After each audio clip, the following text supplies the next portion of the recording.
Oh, you have a birthmark here.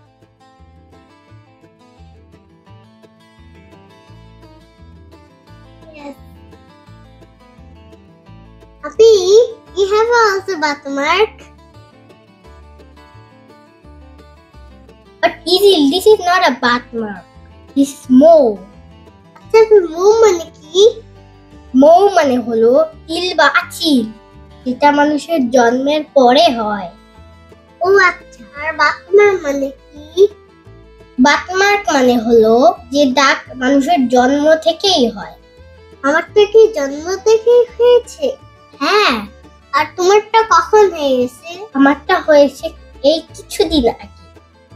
আসসালামু আলাইকুম বন্ধুরা, যেটা মানুষের জন্মের দাগ সেটাকে আমরা বলবো বার্থমার্ক।